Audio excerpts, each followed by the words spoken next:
therapy atau terapi bermain.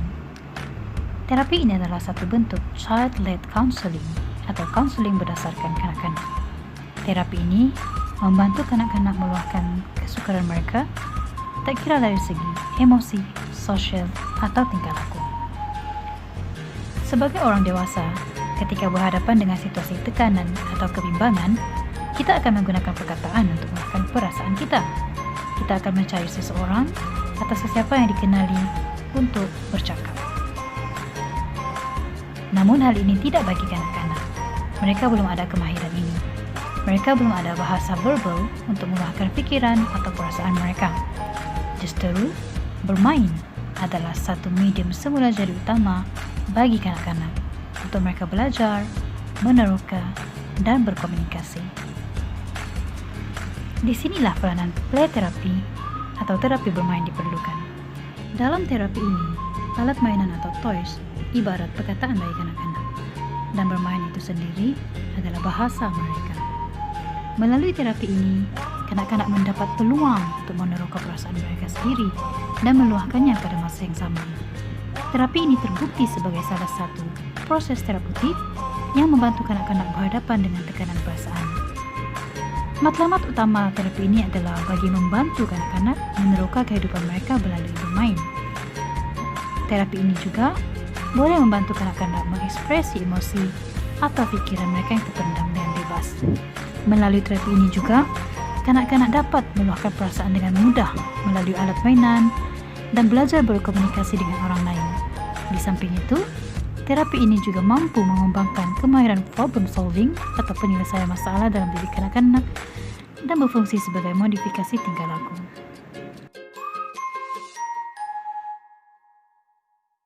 Dalam terapi bermain, terdapat dua jenis asas utama pendekatan. Yang pertama adalah directive play therapy. Dalam terapi ini, kanak-kanak diberi arahan untuk bermain. Directive play therapy adalah berstruktur yang menyebabkan perubahan dapat berlaku dengan cepat. Terapis akan menyoal kanak-kanak sepanjang sesi bagi menggalakkan kanak-kanak untuk terus bercakap. Pendekatan yang kedua adalah non-directive play terapi. Ini adalah berpusatkan kepada klien dan tidak berstruktur. Kanak-kanak dibenarkan bermain secara bebas dan berusaha untuk menyelesaikan masalah yang timbul. Secara general, terapis hanya memerhatikan kanak-kanak bermain dan kemudian menginterpretasi keputusan hasil dari aktiviti tersebut. Contohnya, lukisan. Seterusnya adalah play therapy session. Jumlah umur kanak-kanak adalah dari 2 hingga 12 tahun. Sesi play therapy mengambil masa 30 hingga 50 minit dan dilakukan seminggu sekali. Kanak-kanak dengan isu yang ringan menunjukkan peningkatan setelah menghadiri 6 hingga 12 sesi. Manakala kanak-kanak dengan isu yang kompleks memerlukan 40 hingga 80 sesi. Seterusnya adalah jenis-jenis play therapy. Terdapat 7 jenis play therapy. Yang pertama adalah child center play therapy. Yang kedua adalah gestalt play therapy. Ketiga adalah psychodynamic play therapy. Yang keempat, brief play therapy. Kelima adalah solution focus play therapy. Yang keenam, Adlerian play therapy. Dan yang terakhir, ketujuh adalah cognitive behavior play therapy. Seterusnya kita pergi kepada toy and object play technique. Teknik pertama adalah ball play. Dalam terapi berkumpulan, setiap ahli teken membaling bola ke sekeliling dan setiap kali seseorang menangkap bola tersebut, mereka hendaklah menyatakan perkara yang membuatkan mereka gembira.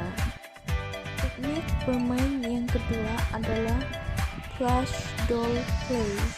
Dalam teknik ini, terapis membenarkan klien untuk bermain dengan beberapa stuffed animal atau meminta klien untuk membawa patung stuffed animal mereka sendiri.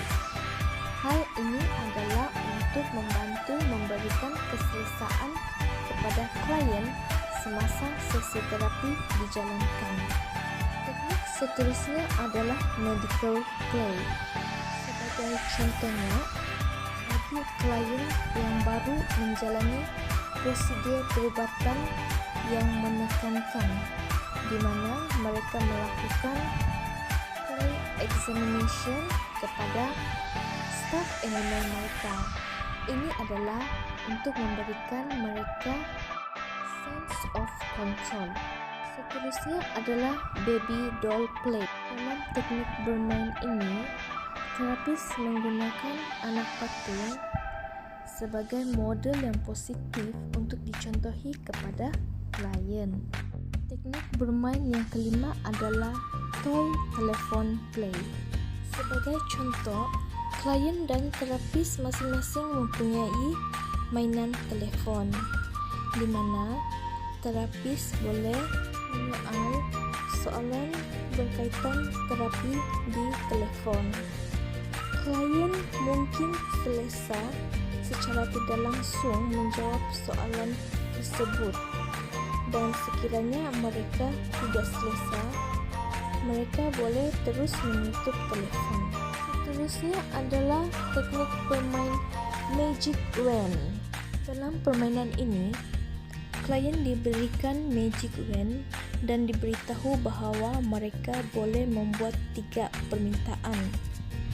Sekurang-kurangnya, salah satu dari permintaan tersebut adalah berkaitan dengan masalah dalam kehidupan sebenar yang klien alami. Seterusnya adalah bubbles play.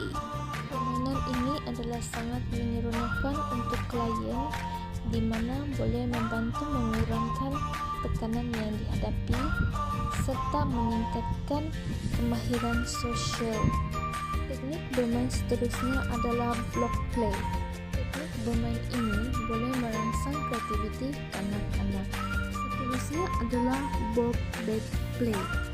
Dan yang terakhir adalah sensory play. Terdapat kebaikan dan juga keburukan play terapi.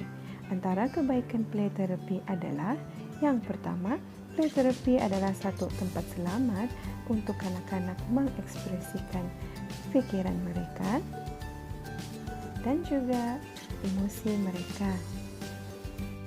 Yang kedua, ianya membantu untuk meningkatkan self-esteem, problem solving skills dan juga coping skill kanak-kanak tersebut. Yang ketiga, membantu mempromosikan kesembuhan emosi. Yang keempat, membantu meningkatkan kebolehan untuk eksplor dan juga meningkatkan kemahiran sosial kanak-kanak tersebut. Yang kelima, mempromosikan imajinasi dan juga kreativiti setiap kanak-kanak tersebut.